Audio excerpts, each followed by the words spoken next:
रात के ठीक 12 बजे राधिका की आंख खुली। घर में सन्नाटा था, लेकिन कोई धीमी सी सरसराहट उसकी रूह तक उतर गई। पुरानी हवेली, पुरानी दीवार और दीवार पर उभरता हुआ एक चेहरा जिसके होठों से टपकता था खून। हर रात एक नया संकेत, हर सुबह एक नई डरावनी लकीर।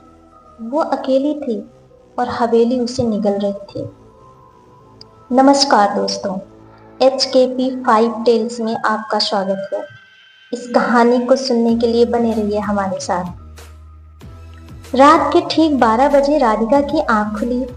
पूरा घर शांत था, लेकिन उसके कानों में एक बहुत धीमी सी सरसराहट गूंज रही थी, जैसे कोई जमीन पर खिसक रहा हो। उसने करवट बदली, मगर दिल में एक अजीब सी बेचैनी दौड़ गई। वो कई रातों से ठीक से सो नहीं पा रही थी, पर आज कुछ अलग था। राधिका एक पुरानी हवेली में हाल ही में अपने पति विजय के साथ रहने आई थी। ये हवेली विजय के दादाजी की थी, जो वर्षों से बंद पड़ी थी। विजय ने उसे फिर से ठीक करवाया था और सोचा था कि शहर के शोर से दूर ये जगह शांति देगी। लेकिन शांति तो दूर की बात थी, राधिका के लिए यह घर दिन ब दिन डरावना होता जा रहा था। 3 दिन पहले जब वह पहली बार रसोई में गई, तो उसने देखा कि दीवार पर कुछ पुरानी लकीरें उभरी हुई थी। देखने में वे सिर्फ धूल से बनी आकृतियां लगती थी, लेकिन जब उसने ध्यान से देखा तो उन लकीरों में एक औरत की शक्ल बनती दिखाई दी। आंखें, नाक और एक अजीब सी मुस्कान। उसने विजय से इसका जिक्र किया, लेकिन विजय ने हंसते हुए टाल दिया। पुराने घर हैं, दीवारें भी कहानियां कहती हैं। लेकिन जब दूसरे दिन वह दीवार फिर से साफ करने लगी, तो उसने देखा वही लकीरें एक बार फिर से अपने आप बन चुकी थी। तीसरे दिन उसने घर की अलमारी में एक पुराना डायरी नुमा बंडल पाया। उस पर कोई नाम नहीं था। अंदर की लिखाई बहुत हल्की थी, जैसे किसी बच्चे ने लिखा हो, लेकिन उसमें लिखा था, मैंने उसे देख लिया है, अब वो मुझे हर रात बुलाती है। उसकी आंखों में खून है, पर कोई यकीन ही नहीं करता। राधिका का शरीर ठंडा हो गया। उसने वो डायरी वहीं छोड़ दी और विजय को बताने भागी, लेकिन विजय ने आज भी वही कहा, तुम बस ज्यादा सोच रही हो, सब ठीक है। उस रात राधिका को नींद नहीं आई। आधी रात को उसे लगा कि उसने कमरे के दरवाजे की कुंडी अपने आप घूमी। दरवाजा खुला, लेकिन कोई दिखाई नहीं दिया। धीरे धीरे कदमों की आहट पास आई और तभी उसके तकिए के नीचे से खुद ब खुद वो डायरी निकली, वही डायरी जो उसने रसोई में छोड़ी थी। अब राधिका डर गई। उसने अगली सुबह खुद उस हवेली के पुराने नौकर हरि नाम को बुलाया। हरि नाम 80 साल का था, लेकिन हवेली के हर कोने को जानता था।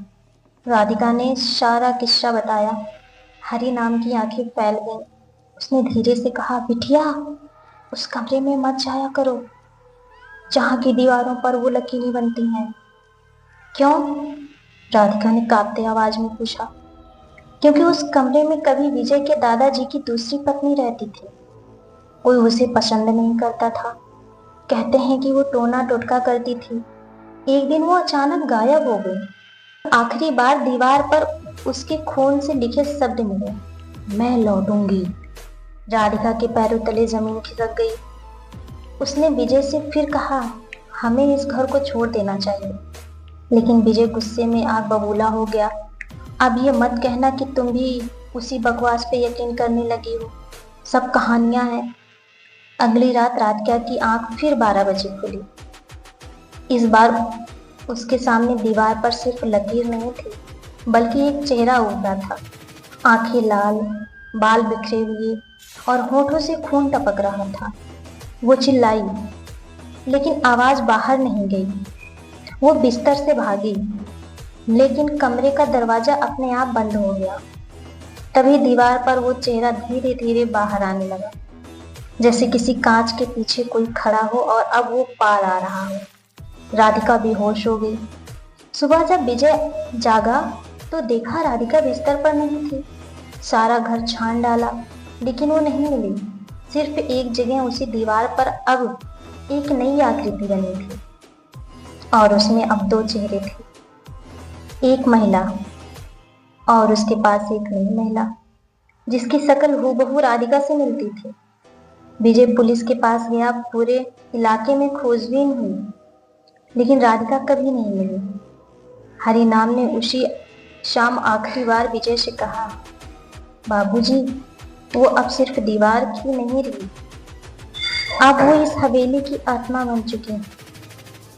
और तब से हर रात 12 बजे वो हवेली की दीवार पर एक नई आकृति भरती है, जिसमें अब एक चेहरा और जुड़ता जा रहा है।